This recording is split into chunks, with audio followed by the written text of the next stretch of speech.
자, 오늘 옥나 8번째 글이죠. 지난 시간에 이어서 계속해 보겠습니다. 배구 유지리언을 배구가 병이 생기대 말이죠. 배구가 병이 생기니까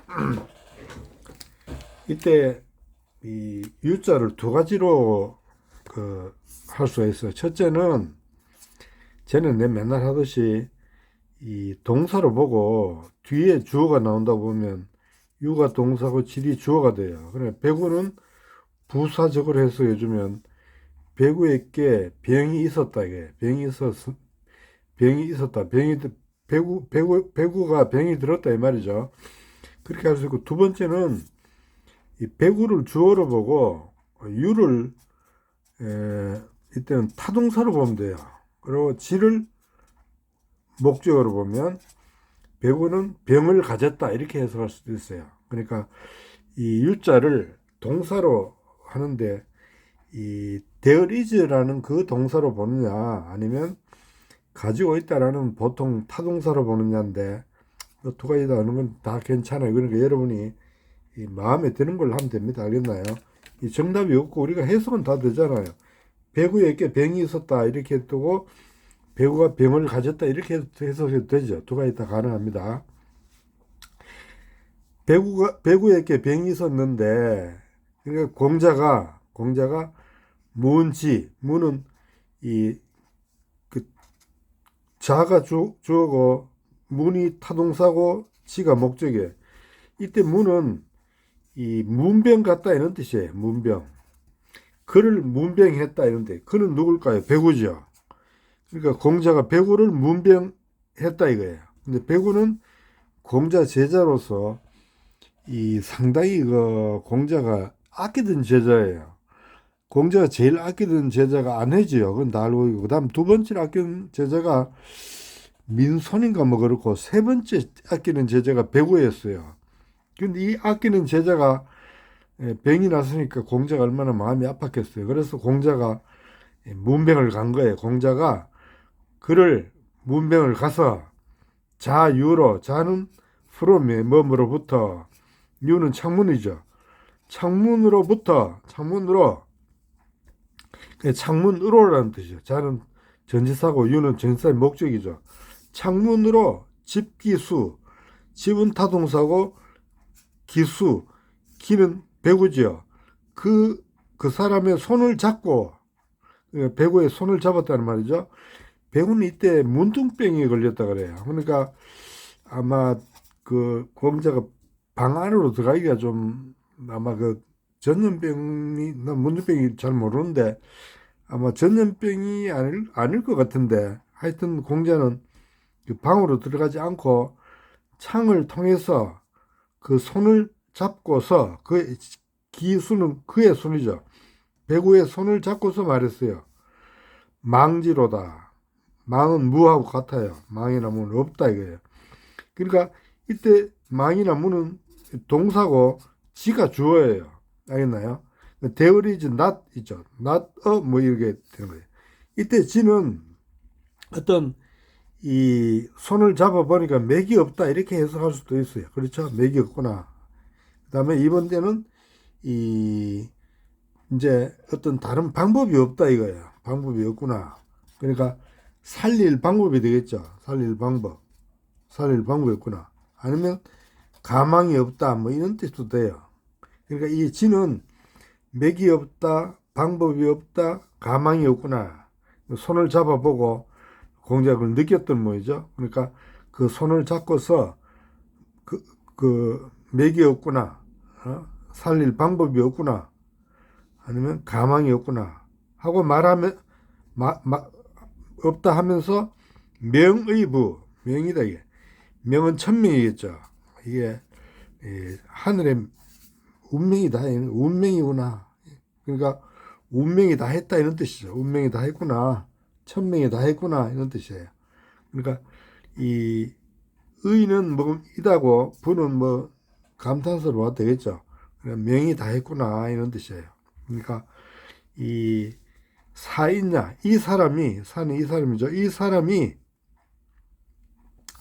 이때 야는 뭐 주격 조사 비슷하게 봐도 되고, 이 사람으로, 이 사람이면서라는 뭐 연결시켜주는 연결사 비슷하게 하는 거야. 이 사람이 뭐 이렇게, 이 사람이 이는 이때 벗들어, 이 사람이 이런 사람이, 그러나 유 동사 사질 이런 병에 걸리다니, 걸렸구나. 이런 사람이 이렇게 훌륭한 사람이, 그러나의 뜻이 엔드가 아니고, 이런 사람이 그러나 이런 병에 걸리다니, 이렇게 이 놀라는 의미죠. 이런 사람이 그러나 이런 병에 걸리다니, 동사 주어. 그래서 공자는 여기서 자기 제자를 찾아가서 문병하면서 하는 이야기인데, 이 전체 이야기는 뭡니까? 인명은 이 제천이라는 말이죠. 사람의 우리 이 말 많이 쓰죠. 사람의 운명은 주어고, 쟤는 동사고, 쟤는 어디에 있다죠. 하늘에 달려 있다 이런 뜻이죠. 하늘에 달려 있다. 이 저는 부사가 되겠네요. 사람의 운명은, 생명은 뭐 운명, 생명 다 되겠죠. 하늘에 달려 있다. 이런 내용이 이 글의 핵심이라고 볼 수 있겠네요. 그러니까 우리가 사실 사람이 어떻게 죽는지 잘 모르잖아요. 그러니까 이거를 그냥 하늘에 맡기는 거죠. 알겠죠? 하늘의 뜻에. 그래서 하늘의 운명이니까 곧 인명은 제천이다 이런 뜻이 되겠죠. 그 다음에 자왈 현재라 해야여 일단사와 일표음으로 일단사와 이표음으로 제노항을 인 불감기우언을 회야 불계기락하니 현재라 회야여 이렇게 되네요. 공자가 공자가 말했어요. 그죠? 현재라 현명하도다 회야 안 해줘요. 자기 가장 아끼던 제자 현명하구나 감탄해요. 회야 이것도 감탄해요. 그러니까 이 원래는 도치됐어요. 회야 현재라 이렇게 해야 되죠. 그러니까 이걸 도치시켜 가지고 현명하다는 것을 강조하기 위해서 회야를 앞으로 뺐어요. 그러니까 현명하구나 회야여 이렇게 되죠. 현명하구나 회야여. 왜 현명하냐면 일단사와 이 단자는 이 소쿠리, 대나무로 만든 소쿠리예요. 요즘 사람 잘 모르는데 옛날 사람들 다 이해가죠. 이 대나무로 만든 소쿠리에다가 밥을 담아가지고 그 마루에 걸어 놓으면, 옛날 냉장고가 없으니까 이렇게 바람이 통해가지고 밥이 빨리 안 상했어요. 그러면 일단사 한 소쿠리의 밥이죠. 밥사자. 한 소쿠리의 밥과 이 표는 바가지예요. 바가지. 한 바가지의 물, 마실 거니까 물이죠. 한 바가지의 물. 그러니까 아주 간소한 거죠. 한 소쿠리 밥하고 한 바가지 물. 반찬도 없고 아무도 밥과 물밖에 없잖아요. 그러니까 이 가장 가난한 사람의 어떤 그 음식을 이야기하고 있다고 봐야 되겠네. 그렇죠. 한 소쿠리의 밥과 한 바가지 물로 제노항, 쟤는 어디에 있다. 노항은 누추한 거리니까 이 아주 빈민촌에 살고 있다 이거죠. 누추한 거리에 산다 이거예요. 한 소쿠리의 밥과 한 바가지의 물을 마시면서 누추한 거리에 산다. 사는 것을 사람들이 주어져 불감기우, 타동사고 기우는 그 어려움, 이런 어려움이죠. 이 앞에 걸 기가 받는 거죠. 이런 어려움을 견디지 못하는 거죠. 견디지 못하는데 아내는 이때 야는 주격 조사를 봐야 되겠네. 그렇죠. 불계는 타동사고 기락, 그 즐거움을 고치지 않으니, 여기서 그 한 소쿠리의 밥과 한 바가지의 물로 누추한 거리에 사는 그 어려움을 이 즐거움이라고 그랬어요. 그걸 고치지 않으니 그럼 안에는 현명한 게 뭐예요?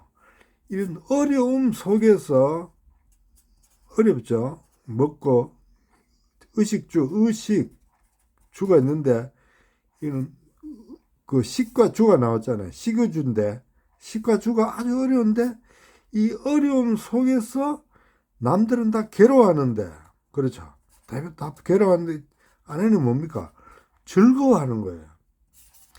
이 어려움 속에서 즐거움을 찾아낼 수 있는 그 안에의 지혜로움. 그러니까 현명하다 이거예요. 알겠나요? 지혜로움. 현명한 거죠. 그러니까 모든 사람이 다 어려워하는데 안에는 그 어려움을 즐거워할 수 있는 그걸로 어려움 속에서 즐거움을 찾아내는 그 현명함. 이런 것을 공자가 칭찬하는 거예요. 알겠나요? 그러니까 아내는 남들이 괴로워하는 것을 아내는 즐거워할 수 있는 걸로 찾아낸다 이거예요. 그러니까 현명한 거죠. 그렇죠. 그러니까 현재는 현명하도다 안 해요. 이렇게 말하는 거예요. 알겠나요? 그러니까 우리는 여기서 우리가 찾을 수 있는 게 뭐냐면 우리 그 옛날에 우리 선조들은 안빈 철학이라고 그러나요? 안빈 철학이 있었어요. 안빈은 뭐냐면 가난한 것을 편안히 여기는 거예요. 가난한 것을 즐기는 거예요. 즐긴다 할까? 편안히 여기는 거예요. 그러니까 가난한 것을 불편하게 생각하는 게 아니라 가난한 것을 또 그런대로 또 그 속에서 이렇게 편안하게 여기는 그런 철학이 안빈 철학이에요. 근데 현대에 와서는 뭡니까? 안부 철학이에요. 이건 반대죠. 부유한 데서 편안함을 느끼는 거예요. 이 서양의 철학이 이건 동양의 철학으로 볼 수 크게 보면 우리는 원래 안빈 철학을 하고 있었는데 서양의 영향을 받아서 안부 철학으로 바뀌어버렸어요. 지금은. 그러니까 지금 뭐 전 국민이 막 증권 한다고 거의 다 뭐 노름판에 내가 볼 때는 노름판인데 거기 뛰어들어 가지고 야단이잖아요. 젊은 사람 뭐 늙은 사람 할아버지 뭐 하면까지 전부 다 그냥 그 돈 버는데 눈이 그 모든 게 관심이 거기가 있어요. 안빈 철학은 없어져 버렸어요. 이 우리 고유의 전통이라 할 수 있겠죠. 전통이 없어진 것은 참 슬픈 일이에요. 한국이 전통이 없어진 것은 이 한글 전용이 되면서 전통이 없어졌다고 보면 돼요. 한글 전용은 우리 그 뭡니까 해방 이후 그 일제 시대가 끝나면서 한글 전용이 이제 정책적으로 되지만 그래도 실제적으로는 국한문 혼용이었죠. 그렇죠? 국한문 혼용이 1980년대까지 갔어요. 알겠나요? 그래서 아마 한글 전용을 하게 된 것은 일본 사람이 뭡니까? 한문을 쓰잖아요. 그러니까 여기에 대한 반발이 무의식 중에 좀 있었는지도 모르겠어요. 하여튼 한글 전용 정책이 되다가 박정희 시대를 거치고 전두환 시대를 거치고 하면서 한글 전용이 거의 완전히 한글 전용이 되는 거죠. 이게 특히 한겨레 신문이 불을 지폈어요. 완전히 그 당시 신문은 전부 다 국한 혼용이었는데 한겨레 신문이 완전히 한글 전용을 해버렸어요. 이래서 다른 신문들도 이게 따라가게 돼가지고 오늘날은 완전히 한글 전용이 됐죠. 그래서 한글 전용이 되면서 한문과 단절이 됐어요. 우리 전통은 한문 속에 남아있잖아요. 근데 한문이 없어지면서 한글 전용이 돼서 우리 전통 문화가 없어졌다고 볼 수 있다. 즉 안빈 철학이 없어졌어요. 중국 경우는 내가 볼 때 문화대혁명이 전통을 단절시켰어요. 문화대혁명. 이때 이 문화대혁명을 겪으면서 중국은 전통과 완전히 단절됐다고 이렇게 볼 수 있어요. 지금 중국이 대만과 하나의 통일 국가를 이루려고 하는데 물론 뭐 그걸 이해 못하는 바는 아니에요. 그러나 우리가 전통적인 측면에서 보면 이 중국이 그래도 대만은 문화대혁명을 안 거쳤죠. 그러면 대만은 중국의 고유한 전통을 그래 내가 볼 때는 간직하고 있어요.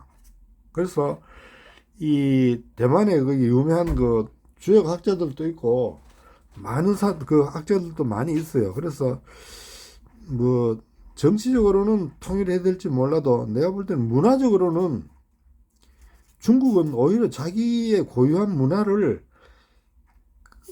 간직하기 위해서 대만을 그냥 두는 게 나는 이 중국으로 보면 훨씬 더 덕이 되지 않을까 하는 생각을 해봐요.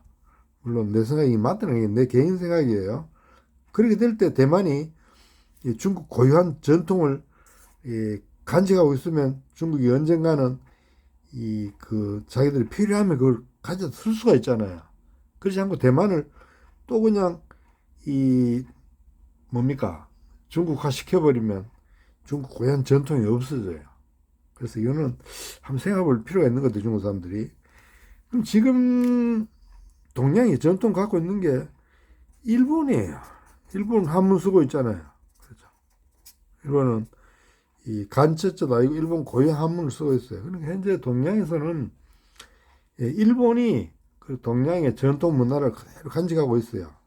참 그런 점이 어떤 점에서는 고맙게 생각해야 되는 거예요. 알겠나요? 그 다음에 대만도 갖고 있다고 볼 수 있고.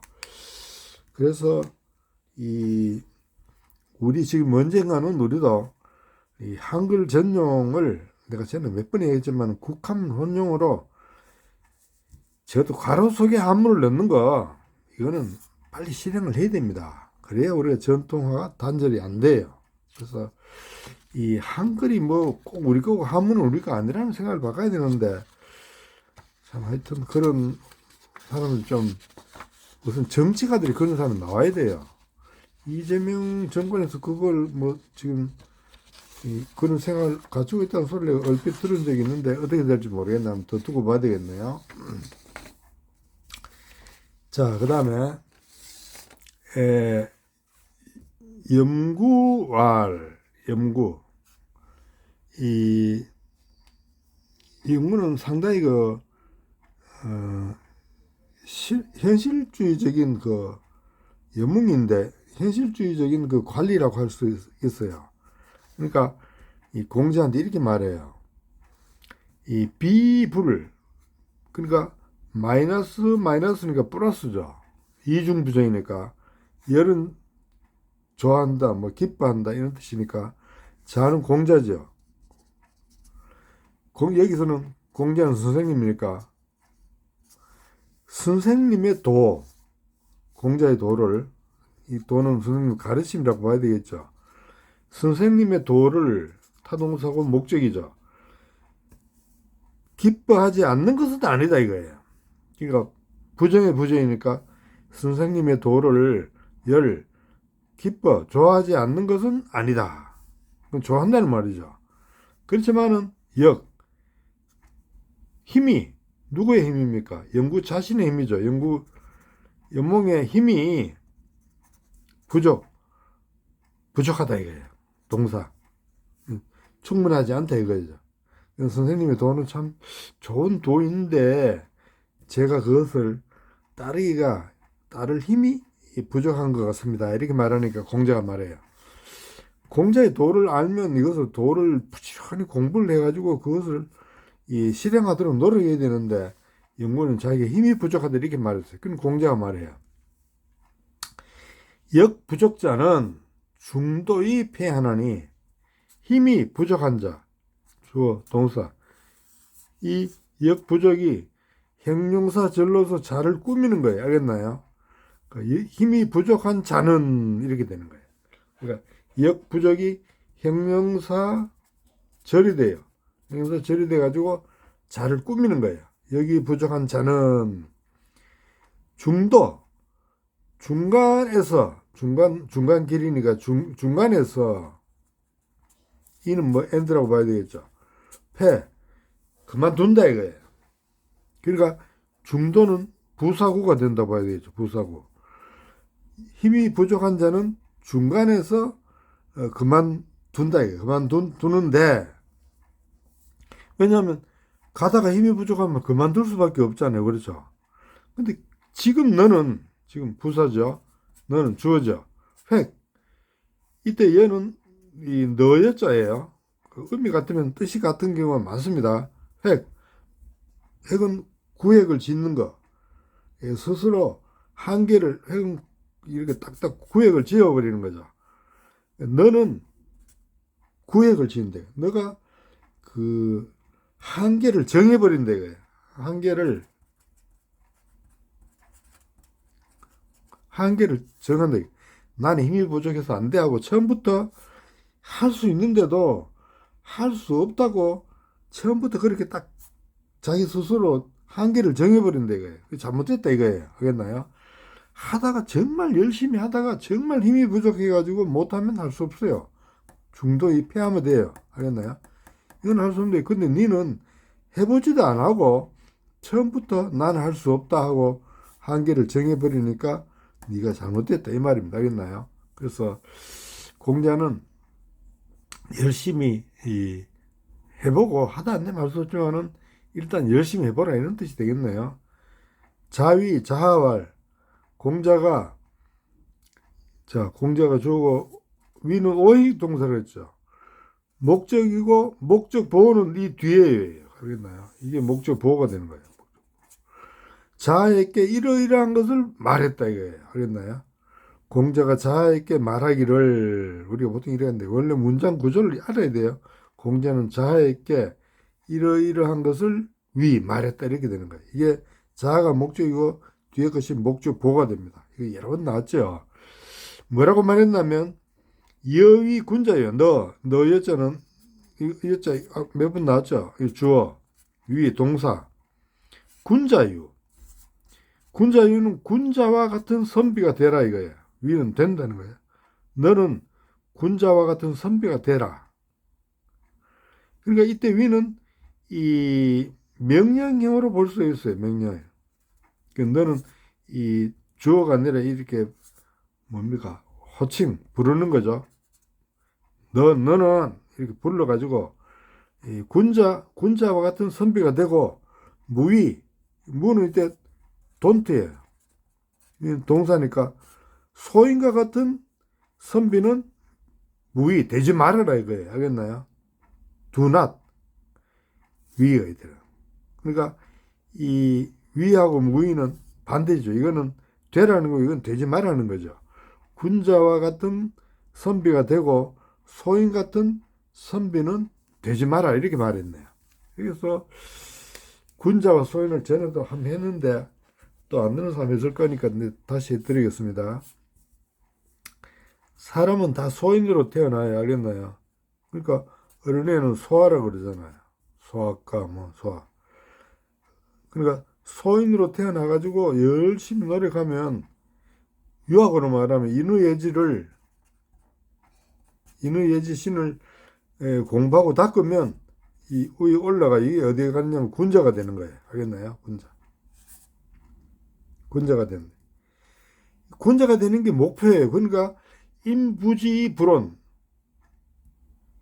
역군자호화. 이렇게 공자는 남들이 나를 알아주지 않아도 화를 내지 않으니 내가 또한 군자가 아닌가. 그러니까 공자 스스로 자기를 군자로 말했어요. 공자가 생각하는 최고의 인간의 가치는 군자예요. 알겠습니까? 공자는 군자이겠죠. 우리 성리학자들도 최고의 인간 목표가 군자가 되는 거였어요. 알겠나요? 군자가 되는 거. 도덕 군자님은 했잖아요. 이게 유학의 한계예요. 유학. 그러나 우리 대한민국은 군자에서 만족하지 않아요. 여기서 소인과 군자가 나왔죠. 소인 같은 선비, 군자 같은 선비. 요 소인은 밑에 하라면 이건 상이죠. 그러니까 아래껏 태어난 어린이 같은 유치한 그런 선비. 얘는 이 모든 것을 터득한 그런 군자. 그러나 우리 한국은 군자에서 만족하지 않고 땅으로 다시 내려와라 이거예요. 알겠습니까? 내려왔을 때 이게 대인이 되는 거예요. 알겠나요? 그러니까 우리는 대한민국이 되잖아요. 대인들이 모여 사는 나라니까 대한민국이 되는 거예요. 알겠습니까? 세계 모든 국호에서 대자를 쓴 나라가 있는가 한번 찾아보세요. 없지. 왜 대자 썼겠어요? 우리나라가 땅덩어리가 큽니까? 뭐가 큽니까? 근데 왜 대자 붙였어요? 대인들의 나라라는 말입니다. 알겠나요? 대인들의 나라. 그러니까 군자가 되어서 여기서 하늘나라에 있는 게 아니라 다시 내려오는 사람. 이곳은 천당이라고 볼 수 있어요. 기독교 나라. 이게 다시 땅이에요. 그러면 예수도 뭡니까? 하나님 나라에 있다가 땅으로 내려왔죠. 그렇죠? 하늘나라에 그냥 편안히 살면 되는데 하나님을 떠나서 땅으로 내려오잖아요. 내려와서 뭘 하려고 그래요? 이 땅을 어떻게 하려고 그랬어요? 하늘나라와 이 땅을 하나님의 나라와 같은 나라로 만들려고 그랬잖아요. 그러니까 이 땅을 하늘나라로 만들려고 그러고, 그럼 이 땅을 하늘나라로 만들어버리면 뭡니까? 이 땅이 바로 천당이 되잖아요. 그게 예수가 하려고 했던 거예요. 예수가 죽이면 나오잖아요. 그래서 그러니까 우리는 이 대인들, 한웅천왕이 하늘에서 한인의 아들이 땅으로 내려와서 신단수에 내려와서 이 신시의 나라, 신국, 신시를 국민, 신시가 뭡니까? 신들이 사는 나라잖아요. 신들의 나라. 우리 기독교 생각하고 우리나라 이 당군신하고는 굉장히 닮아 있습니다. 왜냐하면 진리는 통하는 거예요. 우리는 한웅도 뭡니까? 땅에 내려와서 신시를 건설해 버렸잖아요. 그렇죠? 시티 오브 가드예요. 저 로스앤젤레스는 뭡니까? 천사의 도시. 그러나 우리는 신들의 도시예요. 시티 오브 가드. 신의 나라, 신의 도시. 이걸 건설했어요. 우리는. 이것이 대인들이에요. 그러니까 여기서 공자는 이 군자 정도 이야기했지만은 우리는 군자에 만족하지 않고 대인의 나라를 건설하는 게 우리 대한민국의 이 목표예요. 그러니까 우리는 이 다 한 사람 한 사람이 대인이 돼야 되고, 그래서 우리가 건설하는 대한민국은 신시가 돼야 되는 거예요. 대인들의 나라. 그게 대한민국이에요. 우리 대한민국 사람들 정말 한 사람 한 사람 그런 사람들 많습니다. 거의 신에 가까운 사람들 많아요. 그러니까 이렇게 이렇게 이 세계에서 가장 안전한 나라, 그래 가장 그래도 양심을 지키는 나라, 이런 나라가 돼 있는지도 몰라요. 자, 오늘 여기까지 하고 다음 시간에 또 계속 하기로 하죠.